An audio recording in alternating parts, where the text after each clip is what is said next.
पाटील जे आहेत ते आक्रमक दिसत आहेत, विरोधक देखील नाही, ते प्रत्येक असं आहे, ते आक्रमकच पद्धतीने मराठा आरक्षणासाठी लढत आहेत. आणि विरोधकांना तर अधिकारच नाही हो. पण माननीय एकनाथ शिंदेजी, माननीय देवेंद्रजी, माननीय अजितदादा अतिशय सकारात्मक संवेदनशीलतेने हा प्रश्न सुटावा आणि आरक्षण हे काही क्षणाचं नसावं, ते टिकावं यासाठी अतिशय कष्ट आणि प्रचंड मेहनत करताय. मराठा युवक युवतींना आरक्षण द्यावं ही भावना सरकारची स्पष्ट आहे.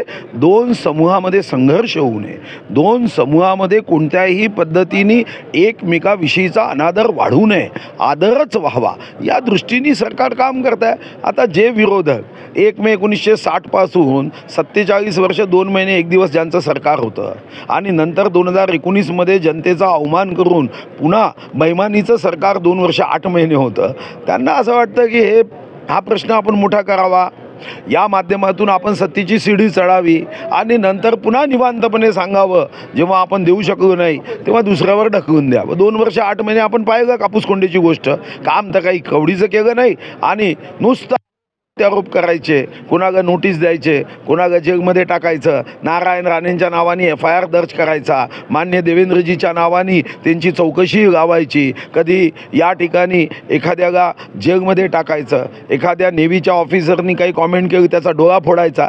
असे हे लोक आहे.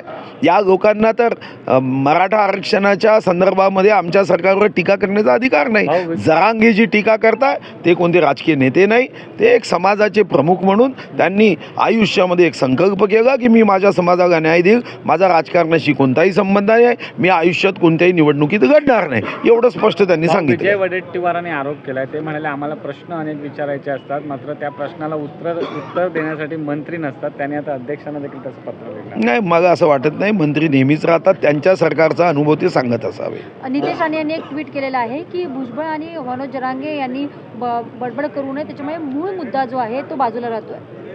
नाही, याच्या संदर्भात त्यांच्याकडूनच प्रतिक्रिया घ्या. प्रत्येक गोष्टीची प्रतिक्रिया त्याच्यात देणं मला गरजेचं वाटत नाही. याबद्दलच्या प्रतिक्रिया त्यांनी त्यांच्याकडून घ्याव्या. भाऊ, शेवटचा प्रश्न, इंडिया आघाडीच्या बैठकीला उद्धव ठाकरे, आदित्य ठाकरे उपस्थित राहणार आहेत, केजरीवालांची देखील उद्धव ठाकरे भेट घेणार आहेत. आनंद आहे ना. जेव्हापासून इंडिया आघाडीच्या 3 बैठका झाल्या, आम्ही 3 राज्यात आलो, जेवढ्या बैठका वाढतील तेवढं आमचं विजय वाढेल. कारण एक गोष्ट स्पष्ट आहे की माननीय मोदीजी आपल्या कर्तृत्वाने जनतेला मत देण्यासाठी प्रभावित करतात, भारतीय जनता पार्टीच्या पाठीशी उभं राहावं यासाठी प्रेरणा देतात.